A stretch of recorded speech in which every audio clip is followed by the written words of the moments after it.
ETS, electron transport system, which is last but very important part of aerobic respiration as it generates lot of ATP. But how this process carry on, this all things we will discuss through this video lecture. So I welcome you all on my YouTube channel Krishi Valley, and if you are new here then do subscribe this channel and press the bell icon too. So let's get start. So let first we recall what we have studied so far. The very first step of aerobic respiration is glycolysis, which occur in the cytoplasm of the cell. Glycolysis में क्या होता है? Glycolysis means breakdown of glucose into pyruvic acid. तो एक glucose pyruvate में टूट जाता है, दैट इज कॉल्ड ग्लाइकोलिसिस, जो साइटोप्लाज्म के अंदर होती है. यहाँ से जो ATP प्रोड्यूस होते हैं वो दो ATP का प्रोडक्शन होता है, जो कि जब ATP का प्रोडक्शन होता है दैट इज़ कॉल्ड फॉस्फोराइलेशन. और ग्लाइकोलिसिस के दौरान जो ATP बनती है that is called substrate level phosphorylation. In next step what happen with this pyruvate. अब ये जो पायरुवेट है ये साइटोप्लाज्म के बाद अंदर एंटर करता है माइटोकॉन्ड्रिया के अंदर. तो जब इसकी एंट्री होती है माइटोकॉन्ड्रिया के अंदर, तो माइटोकॉन्ड्रिया का जो मैट्रिक्स होता है वहाँ पे एक रिएक्शन होती है that is very important, that is referred as link reaction. Link reaction से जो मेन चीज़ बनती है वो क्या बनता है? पायरुवेट से एसिटिल कोए का प्रोडक्शन हो जाता है. अभी जो पायरुवेट था इसका पार्शियल ऑक्सीडेशन होता है और लिंक रिएक्शन के बाद इसका ऑक्सीडेशन होकर एसिटिल कोए रिलीज होता है, और ये माइटोकॉन्ड्रिया के जो मैट्रिक्स होता है वहाँ पे होती है लिंक रिएक्शन. आफ्टर दैट ये जो एसिटिल कोए है ये एंटर करता है सिट्रिक एसिड साइकिल में. इसके कई नाम हैं, citric acid cycle, TCA cycle and Krebs cycle. तो जो सिट्रिक एसिड साइकिल या क्रेब्स साइकिल में जब एसिटिल कोए एंटर करता है तो यहाँ से अगेन ये भी माइटोकॉन्ड्रिया की मैट्रिक्स में ही होता है ये प्रोसेस, और यहाँ से भी दो ATP का प्रोडक्शन होता है जस्ट लाइक ग्लाइकोलिसिस. और यहाँ पे जो ATP प्रोड्यूस हुई है that are same, exactly same like ये भी सबस्ट्रेट लेवल फॉस्फोरिलेशन से ही प्रोड्यूस होती हैं. Apart from ATP, glycolysis and citric acid cycle also generate some other high energy compounds. Like glycolysis की जो साइकिल है वहाँ से दो ATP के प्रोडक्शन के साथ साथ NADPH का प्रोडक्शन भी होता है, प्लस जो ग्लाइकोलिसिस होती है वहाँ पे दो ATP के साथ साथ high energy compounds like NADH और FeDH2 इनका प्रोडक्शन होता है. अब ये NADH और FeDH2 क्या है? हाई एनर्जी कंपाउंड्स हैं.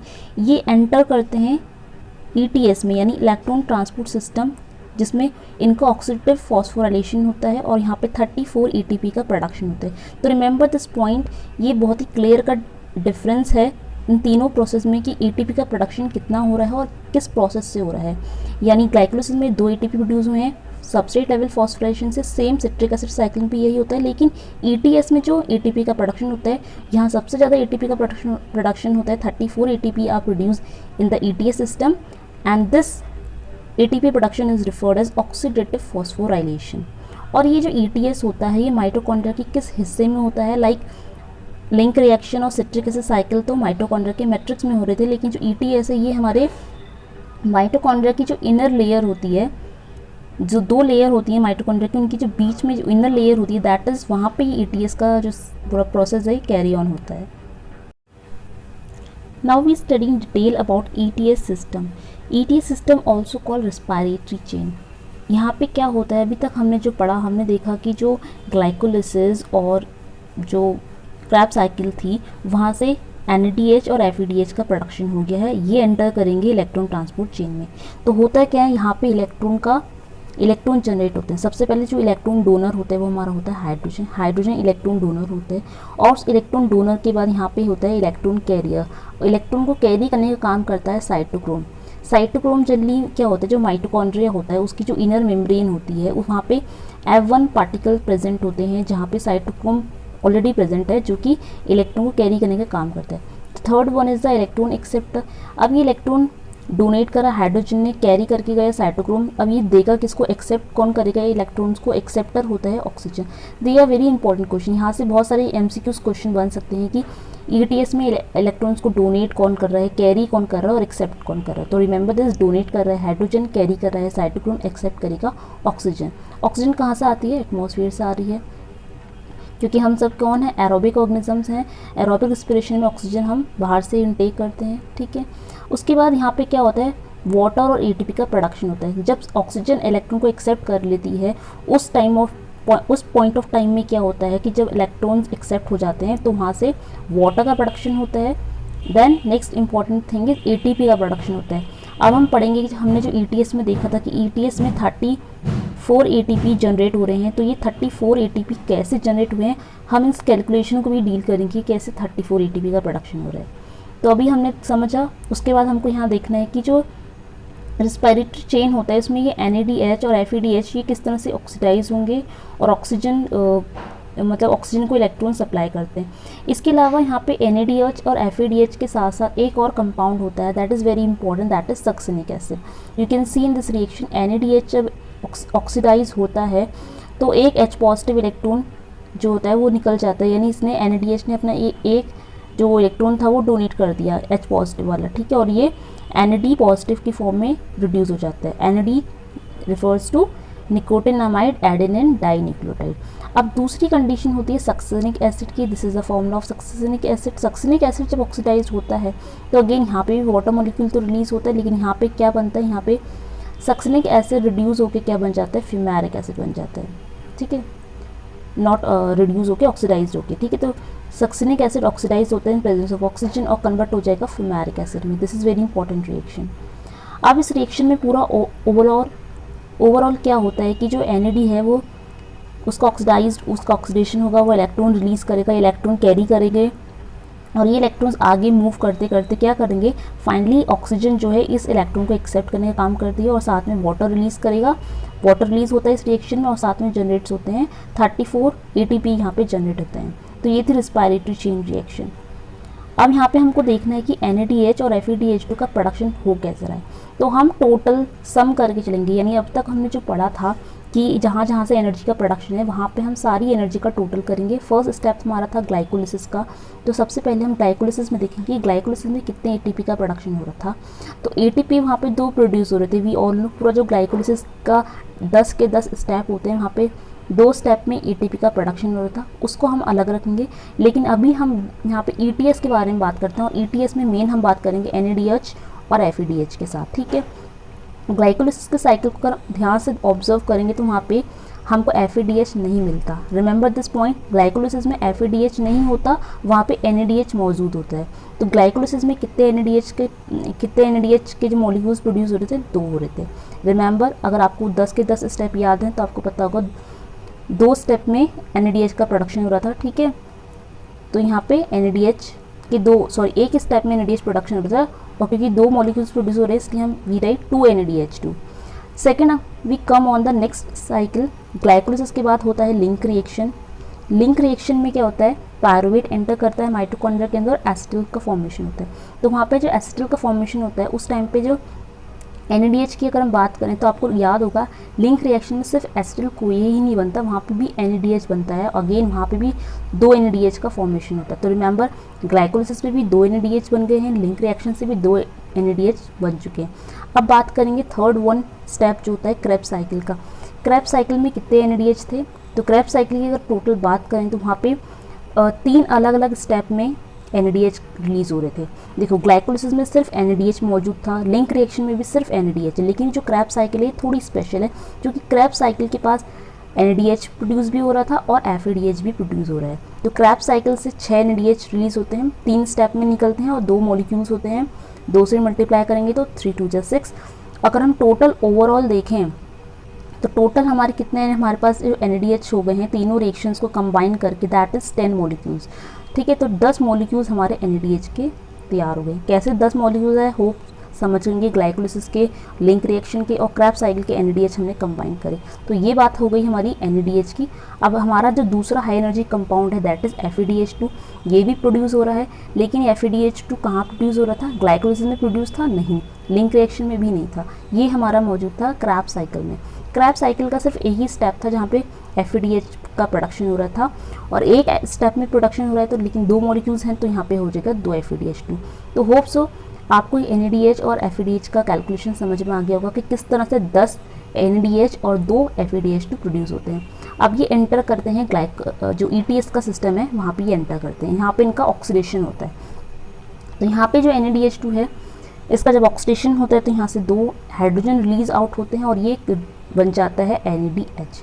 इसी तरह सेम जो FADH होता है इसमें भी सेम 2 हाइड्रोजन निकलते हैं और ये बन जाएगा FAD ओके।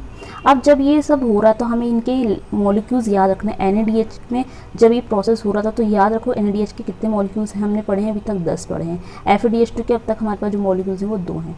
तो ये सब जब हाइड्रोजन जो होते हैं ये निकल जाएंगे तो इलेक्ट्रॉन डोनर, ठीक है, ये इलेक्ट्रॉन डोनर्स हैं। हाइड्रोजन अपने इलेक्ट्रॉन डोनेट करेगा आगे चल के। इलेक्ट्रॉन डोनेट करने के बाद ये कौन इसको कैरी करेगा, कैरी करने का काम करता है साइटोक्रोम। तो यहाँ पे 2 होते हैं, cytochrome A and cytochrome B। तो साइटोक्रोम A और B दोनों ही क्या करेंगे, इलेक्ट्रॉन को कैरी करने का काम करते हैं। They are electron carrier. इसके अलावा इनको F1 पार्टिकल और ऑक्सीजोन्स भी कहा जाता है। और ये सारा का सारा कहाँ है, ये सारा का सारा हमारी माइटोकॉन्ड्रिया की इनर मेम्ब्रेन में प्रेजेंट होता है, इनर मेम्ब्रेन ऑफ माइटोकॉन्ड्रिया।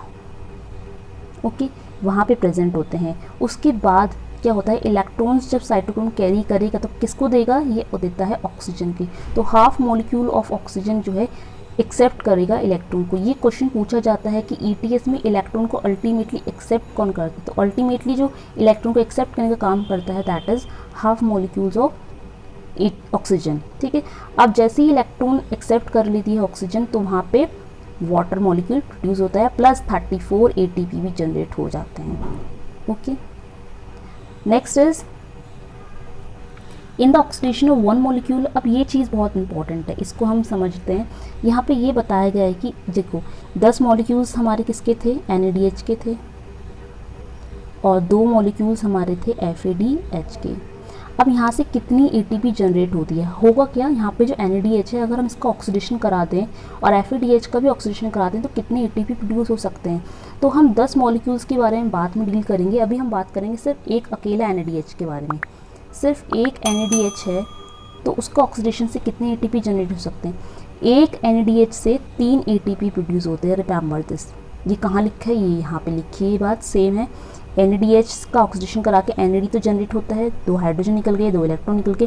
पर यहाँ पे हमारे मेन चीज़ ये है कि एक NADH था, 3 ATP जनरेट हो रहे हैं। तो इन शॉर्ट आपको याद रखना है ये बात कि एक NADH का ऑक्सीडेशन से 3 ATP जनरेट हो रहे हैं। इसके बाद यहाँ पे और क्या याद रखना है, जैसे हमने NADPH का पढ़ा वैसे ही हमको किसका पढ़ना है, FADH का पढ़ना है।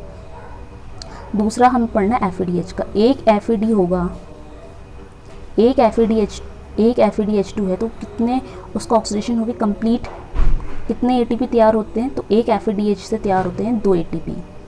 तो ये आपको याद रखना, आपको सिर्फ एक का याद रखना है, एक NADH से 3 ATP तैयार हो रहे हैं और एक FADH2 से 2 ATP तैयार हो रहे हैं। अब इसी तरह हम बाकी कितने भी मॉलिक्यूल्स के लिए कितने ATP प्रोड्यूस होंगे उसको हम ईजिली कैलकुलेट कर सकते हैं कैलकुलेशन से। जैसे फॉर एग्जाम्पल, जैसे हमारे पास 10 अगर मॉलिक्यूल्स हैं NADH के तो यहाँ पे कितने ATP हो जाएंगे, क्योंकि एक NADH 3 कर रहा था तो वैसे यहाँ पे 10 मॉलिक्यूल्स हैं तो कितने हो गए, 10 3 दैट इज़ 30 ATP। तो ये NADH अल्टीमेटली 10 मॉलिक्यूल्स मिलके 30 ATP का प्रोडक्शन करते हैं। ओके, अभी नेक्स्ट हम बात करेंगे 2 FADH2 थे हमारे पास। तो ये 2 FADH2 कितने करेंगे, एक FADH2 ने कितने ATP जनरेट करते हैं, 2, और यहाँ पे ये खुद ही 2 मॉलिक्यूल्स है तो 2 × 2 कितना हो गया, 4। तो यहाँ से 4 ATP का प्रोडक्शन हो रहा है।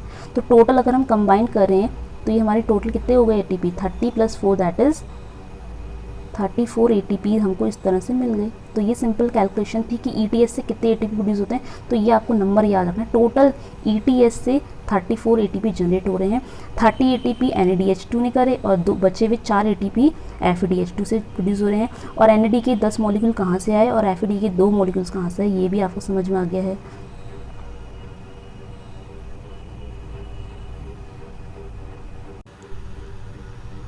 Now we will understand about the energy release during respiration. तो रेस्पिरेशन में जो एनर्जी रिलीज हो रही है वो कैसे हो रही है, एनर्जी सिंपल मीन्स ATP का प्रोडक्शन। तो अभी हमको पहला देखना है on the basis of stage of respiration. तो रेस्पिरेशन की जो डिफरेंट स्टेजेस हैं we all know, main 3 stages होती हैं। लिंक रिएक्शन जो होती है वो दोनों को कंबाइन करती है, किसको, ग्लाइकोलिसिस और क्रैब्स साइकिल को कंबाइन करने का काम करता है। तो उसको हम यहाँ पे कंसिडर नहीं करेंगे। तो स्टेजेस मेन 3 है। फर्स्ट स्टेज है glycolysis. We all know glycolysis में कितने ATP प्रोड्यूस हो रहे थे, 2 ATP प्रोड्यूस हो रहे थे ग्लाइकोलिसिस से। सेकंड क्रैब्स साइकिल में कितने ATP प्रोड्यूस हो रहे थे, हमने अभी देखा था 2 ATP प्रोड्यूस हो रहे थे। और ये दोनों ATP का प्रोडक्शन को हम क्या बोलते हैं, सबस्ट्रेट लेवल फॉस्फोराइलेशन से प्रोड्यूस हो रहे थे। सबस्ट्रेट लेवल को ही हम ट्रांस लेवल ऑफ फॉस्फोराइलेशन भी बोलते हैं, ठीक है। ये ग्लाइकोलिसिस के 2 हो गए, क्रैब साइकिल के भी 2 हो गए। अब बचा हमारा तीसरा स्टेप मेन ETS, जो अभी हमने देखा कि वहाँ से 34 ATP प्रोड्यूस हो रहे हैं, अभी हमने देखा था, ठीक है। और ये जो ATP का प्रोडक्शन हो रहा है ये कैसा हो रहा है, ये है ऑक्सीडेटिव, ये हमारा है ऑक्सीडेटिव फॉस्फोराइलेशन। तो अगर हम इनको कंबाइन करें 34 + 2 दैट बिकम्स 38 ATP, ठीक है। तो on the basis of stages of reproduction, stages of respiration, total 38 ATP का प्रोडक्शन होता है।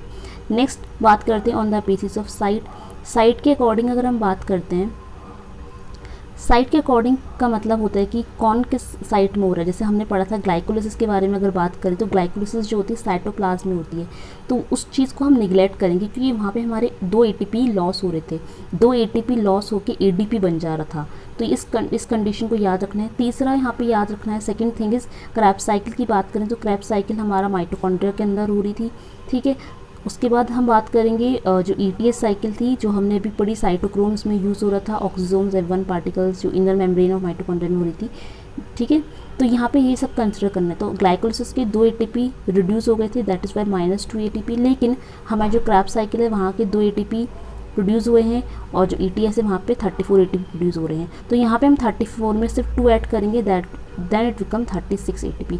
तो on the basis of site की अगर हम बात करते हैं, साइट में सिर्फ 36 ATP है, याद रखना। यहाँ पे हमने जो ग्लाइकोलिसिस के ATP हैं उनको हमने कंसिडर नहीं करा है, सिर्फ क्रैब साइकिल और ETS के ATP का प्रोडक्शन जो है उसी को नोट डाउन करा है।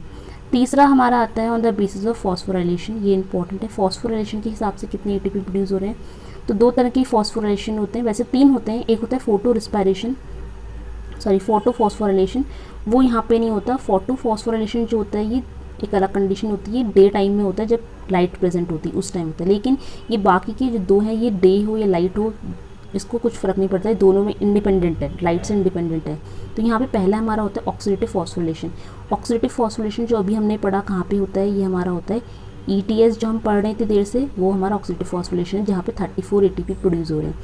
दूसरा सबस्ट्रेट लेवल फॉस्फोरिलेशन, जिसको हम ट्रांसफॉस्फोराइलेशन बोलते हैं, जहाँ पे सबस्ट्रेट से डायरेक्ट ATP का प्रोडक्शन होता है। तो यहाँ पे कौन कौन चीज़ें आती हैं, सबस्ट्रेट लेवल में 2 चीज़ थी, ग्लाइकोलिसिस के 2 ATP और क्रैब साइकिल के 2 ATP, ठीक है। तो 2 और 2 4, तो 4 ATP हो गए।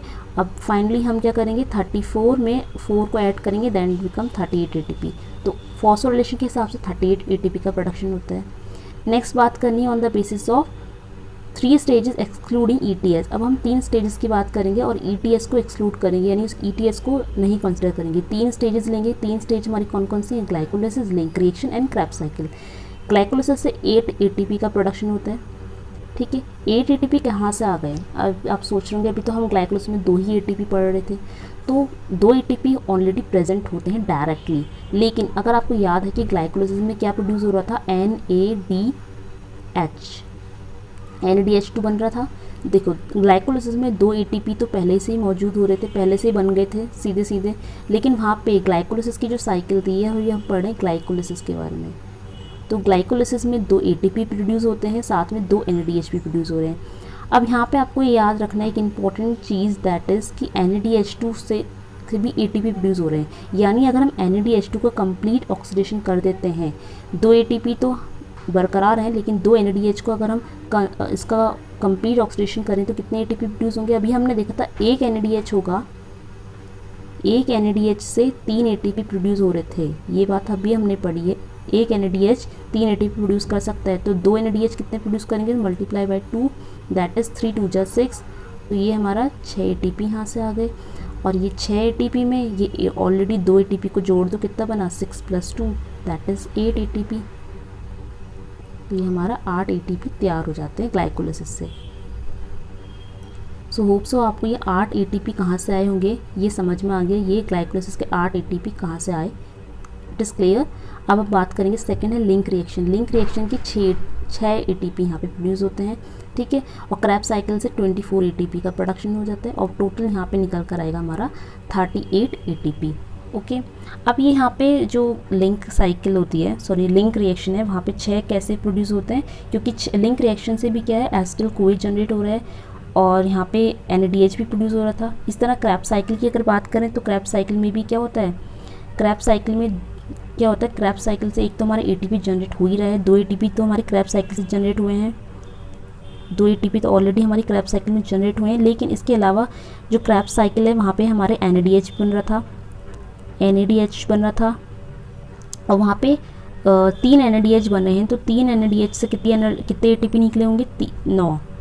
ठीक है, अगर एक NADH से 3 ATP बनते हैं तो 3 NADPH मिलके 99 ATP प्रोडक्शन कर सकता है। और हमारी जो क्रैब साइकिल है वहाँ पे एक स्टेप में FADH भी रिलीज़ हो रहा था, FADH2 प्रोड्यूस हो रहा था, और एक FADH2 2 ATP जनरेट करता है। ठीक है, इसके अलावा अगर आपको ध्यान से याद हो, क्रैब साइकिल का एक स्टेप था जहाँ पे GTP भी प्रोड्यूस हो रहा था, गुआनोसिन ट्राइफॉस्फेट, और एक GTP से भी एक ATP रिलीज़ होता है। ओके, तो हमारे कितने ATP हो गए क्रैब साइकिल में, 2 ATP ऑलरेडी वहाँ पे डायरेक्ट बन जाते हैं, और 9 ATP हमारे NADH2 से आए, और 2 ATP हमारे FADH से आए, और एक हमारा GTP से आया। तो 2 + 9 + 2 + 2 +1 कितना हो जाएगा, 24। तो क्रैब साइकिल में 24 ATP इस तरह से प्रेजेंट होते हैं, और इन सब का कैलकुलेशन को ऐड करने के बाद हमारे पास टोटल 38 ATP आ जाते हैं बाय एक्सक्लूडिंग ETS, अगर हम ETS को एक्सक्लूड करें। नेक्स्ट 5th हमारा है on the basis of 2 stages. अब यहाँ पे हमको सिर्फ 2 स्टेज कंसिडर करनी है। किसको एक्सक्लूड करना है, लिंक रिएक्शन और ETS को हमें एक्सक्लूड करना है। तो हम यहाँ पे सिर्फ 2 कंसिडर करेंगे, ग्लाइकोलिसिस और क्रैब साइकिल। तो ग्लाइकोलिसिस के 8 ATP होते हैं, अभी हमने देखा था, और क्रैब साइकिल जो होती है वहाँ से प्रोड्यूस होते हैं 30 ATP। ठीक है, तो 30 ATP हो गए, और इनको कंबाइन करके यहाँ पे हमारा बन गया 38 ATP। ठीक है, in the presence of oxygen की बात हो रही है, अगर ऑक्सीजन प्रेजेंट है तो इस तरह से ATP का फॉर्मेशन होता है। तो लेकिन आपको जो डायरेक्ट चीज़ याद रखनी है वो आपको याद रखना है, टोटल 38 वाली जो कंडीशन है ना, जो स्टार्टिंग की वाली कंडीशन थी, first on the basis of respiration, ये वाला ही सबसे ज़्यादा इंपॉर्टेंट होता है। टोटल 38 ATP, ये वाला स्टेप्स बहुत इंपॉर्टेंट है। ग्लाइकोलिसिस के 2, क्रैब के 2, ETS के 34, ये वाला स्टेप बहुत मेन है। अब यहाँ पे जो नेक्स्ट कंडीशन है, 6th कंडीशन है on the basis of reaction. अगर ये जो रिएक्शन है टोटल, ये आपको अगर ग्लाइकोलिसिस साइकिल अच्छे से याद हो, ये उसी का रिएक्शन है। तो ग्लाइकोलिसिस में आपने एक स्टेप देखा होगा जहाँ पे 3-फॉस्फोग्लिसरॉल्डिहाइड कन्वर्ट होता है 1,3-डाइफॉस्फोग्लिसरॉल्डिहाइड में, और एक NAD पॉजिटिव रिलीज होता है। तो अगेन यहाँ पे भी क्या हो रहा है कि एक NADP है तो 3 ATP प्रोड्यूस हो रहे हैं, लेकिन NAD के मॉलिक्यूल्स तो 2 हैं, तो 2 3 जा 6, यानी टोटल 6 ATP हो गए हमारे। इसके बाद ग्लाइकोलिसिस में नेक्स्ट स्टेप में 3PGA बनता है। तो 3PGA के टाइम पे भी क्या होता है, तो ATP का प्रोडक्शन होता है डायरेक्ट। इसके अलावा पायरुविक एसिड जब फॉर्म होता है वहाँ पे भी डायरेक्ट 2 ATP का प्रोडक्शन हो रहा था। ठीक है, अब ये इतना हिस्सा तो हमारा क्या चल रहा था, इतना हिस्सा हमारा चल रहा है ग्लाइकोलिसिस का। ये ग्लाइकोलिसिस थी। और जो 4th स्टेप है ये हमारा है लिंक रिएक्शन का। लिंक रिएक्शन में बनता है एसिटिल कोए, वहाँ से NADH निकलता है, और एक NADH में 3 ATP बनते हैं। तो NADH के 2 मॉलिक्यूल्स हैं, तो 2 3 यहाँ पे भी 6 ATP बन गए। उसके बाद कौन सी रिएक्शन आती है, लिंक रिएक्शन के बाद हमारी आएगी क्रैब साइकिल। तो ये बाकी के क्रैब साइकिल के स्टेप हैं। क्रैब साइकिल में जब ऑक्सैलोसक्सिनिक एसिड बनता है तो वहाँ पे भी NAD बनता है, और यहाँ पे NAD है तो वही एक NAD से 3 ATP रिलीज़ होते हैं, तो 2 मॉलिक्यूल्स यहाँ पे हैं, तो टोटल 6 ATP हो गए। फिर नेक्स्ट स्टेप में जब सक्सिनिक एसिड का फॉर्मेशन होता है तो यहाँ पे भी NAD का और ATP का प्रोडक्शन होता है। कैसे, क्योंकि NAD जो था यहाँ पे वही एक NAD से 3 ATP और 2 मॉलिक्यूल्स होते हैं, तो टोटल 6 ATP हो गए। प्लस यहाँ पे स्टेप में आपको अच्छे से याद होगा GTP बनता है। क्या बनता है, GTP अभी हमने देखा था, GTP गुआनोसिन ट्राइफॉस्फेट से भी ATP बनती है एक हमारी। तो ये ATP जो बनी है, एक ATP ये बन गई है, प्लस यहाँ पे GTP के 2 मॉलिक्यूल से 2 ATP हो जाएंगे, 26 और 2 मिलके बन गए 8 ATP इस स्टेप में। और इसके बाद के जो स्टेप आते हैं, जब लास्ट के 2 स्टेप बचते हैं, जब फ्यूमेरिक एसिड बन रहा होता है, तो फ्यूमेरिक एसिड जब बनता है F फॉर फ्यूमेरिक एसिड और निकलता है FAD। ठीक है, ये याद रखना, फ्यूमेरिक एसिड बनते टाइम FAD निकलता है, और हमने पढ़ा था कि एक FAD 2 ATP जनरेट करता है, तो ये 2 ATP जनरेट करे, प्लस यहाँ पे FAD के मॉलिक्यूल्स भी तो 2 हैं, तो 2 2 जा 4 ATP जनरेट हो गए। और लास्ट स्टेप आते आते क्या होता है कि मैलिक एसिड बन जाता है। मैलिक एसिड अगेन, क्योंकि साइकिल चल रही है क्रैब साइकिल, तो अगेन जो साइकिल जहाँ से शुरू हुई थी वहाँ पे ख़त्म होती है, ऑक्सैलोएसिटिक एसिड तैयार हो जाता है, और इस टाइम पे एक NAD पॉजिटिव रिलीज़ होता है, और एक NAD से 3 ATP जनरेट हो रहे हैं, और 2 मॉलिक्यूल्स हैं, तो 2 3 जा 6, तो ये 6 ATP। तो ओवरऑल यहाँ से भी हमारा जो कैलकुलेशन निकल कर आएगी उसमें भी टोटल 38 एटीपी ही होते हैं। तो इस तरह से आपको समझाया गया था कि एटीपी का कैलकुलेशन कैसे करते हैं, ठीक है। कहीं कहीं पे तो डायरेक्ट एटीपी तैयार हो रही है, दैट इज़ ओके, वो जो डायरेक्ट हमें नंबर दिख रहा है, लेकिन कहीं पे क्या हो रहा है कि NADH और FADH बन रहा है, तो वहाँ पे कैलकुलेशन करने के लिए आपको याद रखना है कि एक NADH से 3 एटीपी रिलीज़ हो रही हैं, और मॉलिक्यूल्स के अकॉर्डिंग हम यहाँ पे मल्टीप्लाई कर सकते हैं। यहाँ पे 2 मॉलिक्यूल्स है तो यहाँ पे भी 2 से मल्टीप्लाई होगी, ठीक है। इसी तरह हम FADH की बात करें, FADH की बात करें, FADH2 से 2 एटीपी रिलीज़ होते हैं। अब FADH के कितने भी मॉलिक्यूल्स लेना, अगर FADH के 2 मॉलिक्यूल्स हैं तो यहाँ पे भी मल्टीप्लाई 2 हो जाएगा। इस तरह से हम कैलकुलेशन कर सकते हैं, ठीक है। अब हमको पढ़ना है, नेक्स्ट है important, that is reaction formula. अब इससे पहले एक चीज़ और इम्पॉर्टेंट है, जो एसिटिल कोए वाला पॉइंट था, तो याद रखना है जो मैंने चीज़ें आपको बताई हैं कि एक मॉलिक्यूल से कितने एटीपी प्रोड्यूस हो रहे हैं, तो उसमें एसिटिल कोए को भी याद रखना है। तो एक एसिटिल कोए जो होता है, एक एसिटिल कोए है जो है, उससे कितने एनर्जी रिलीज़ होंगे। अगर हम एसिटिल कोए जो कि हमारा लिंक रिएक्शन में बन रहा था, तो अगर हम उसका भी कंप्लीट ऑक्सीडेशन करें तो वहाँ से कितने एटीपी प्रोड्यूस होंगे। तो याद रखना एक एसिटिल कोए के ऑक्सीडेशन से प्रोड्यूस होते हैं 12 एटीपी। कितने एटीपी? 12। अब ये हम कैलकुलेट कर सकते हैं कि एसिटिल कोए के कितने मॉलिक्यूल हैं। अगर सपोज एसिटिल कोए के 2 मॉलिक्यूल्स हैं, 2 से मल्टीप्लाई, तो यहाँ से भी हम 2 से मल्टीप्लाई करेंगे, यानी 12 2 जा 24। तो टोटल जो एसिटिल कोए है उससे 24 एटीपी का प्रोडक्शन होता है। ये चीज़ क्लियर है। अब आगे चलते हैं, नेक्स्ट हमको पढ़ना है रिएक्शन फॉर्मूला ऑफ रिस्पिरेशन। अब जो हम रिस्पिरेशन का रिएक्शन फॉर्मूला लिखते हैं वो कैसे बनता है उसके बारे में देखते हैं। तो सबसे पहले हमें देखना है आउटपुट क्या है, उसके बाद हम देखेंगे इनपुट क्या था। तो आउटपुट में क्या होता है, we all know, carbon dioxide release होती है। जब भी हम रिस्पिरेशन करते हैं हम कार्बन डाइऑक्साइड को एक्सक्रीट आउट करते हैं बॉडी से, तो कार्बन डाइऑक्साइड के कितने मॉलिक्यूल निकलते हैं ये कैसे पता चलता है। अगर आपको रिएक्शन अच्छे से याद होंगी, हमने देखा कि लिंक रिएक्शन में कार्बन डाइऑक्साइड निकल ली थी, वहाँ पे एंजाइम था डी कार्बोक्सिलेज एंजाइम। तो डी कार्बोक्सिलेज एंजाइम का काम है कार्बन डाइऑक्साइड निकालना, तो वहाँ पे 2 कार्बन डाइऑक्साइड के मॉलिक्यूल्स निकले थे।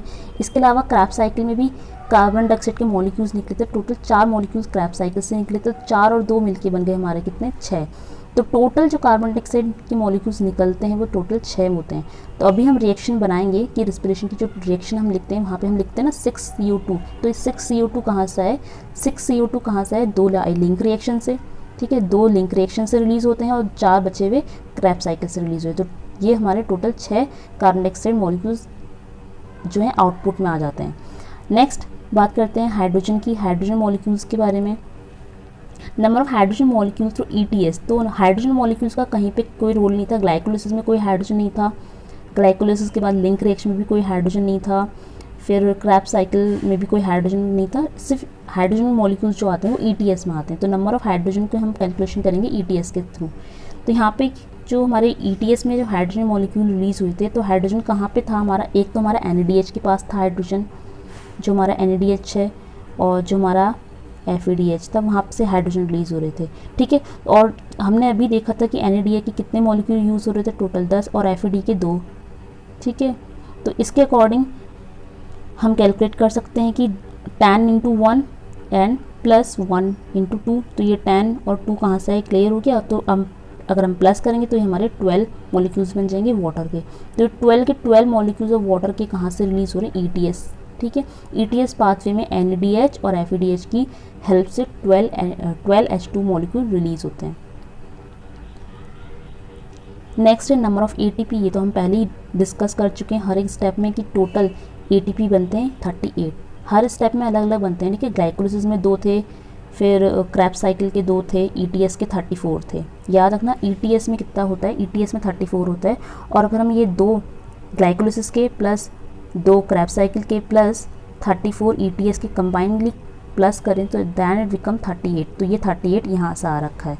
तो टोटल ATP का प्रोडक्शन होता है 38 ATP, यानी जब हम रिस्पायरेशन करते हैं तो उस टाइम पे 38 मॉलिक्यूल्स ऑफ ATP जनरेट होते हैं। तो ये हमारा आउटपुट था। आउटपुट में हमने क्या पढ़ा, आउटपुट में हमने देखा कि 6CO2 थी और 12 वाटर थे और हमारी 38 ATP।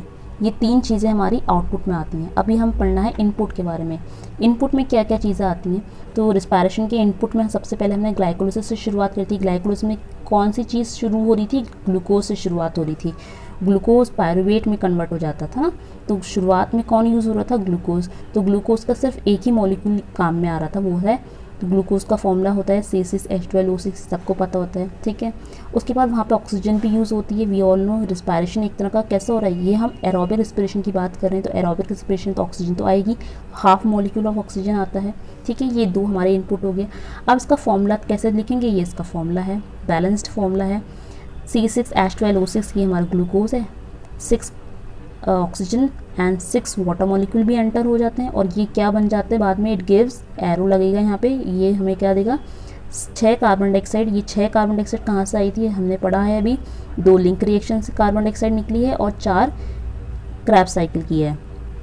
उसके बाद ये 12 वाटर कहाँ से आए, हमने देख लिया, जो ETS होता है वहाँ पे NADH और FADH से मिला के 12 वाटर निकल गए हैं। और ये 38 ATP कहाँ से आई है, 38 ATP हमने देखा कि 2 ATP जनरेट होते हैं ग्लाइकोलिसिस में, 2 क्रैब साइकिल में और 34 ETS में, टोटल 38 ATP। अगर हम 38 ATP को कन्वर्ट करें किलो कैलोरीज में, तो ये हमारा ही बन जाता है 386 किलो कैलोरीज, ठीक है। तो ये इंपॉर्टेंट क्वेश्चन बन सकता है कि एक बार रिस्पायरेशन में कितने ATP प्रोड्यूस हो रहे हैं, 38 ATP हो रहे हैं, और 38 ATP को अगर हम कन्वर्ट करें किलो कैल में तो कितने होते हैं, दैट इज 686, ये इंपॉर्टेंट है। 38 ATP is equal to 386 kilo calories. तो ये हमारा जो था लिंक रिएक्शन कंप्लीट हो चुका है। इसके बाद हम नेक्स्ट पार्ट में इफ़िशिएंसी और रिस्पिरेशन को डिस्कस करेंगे।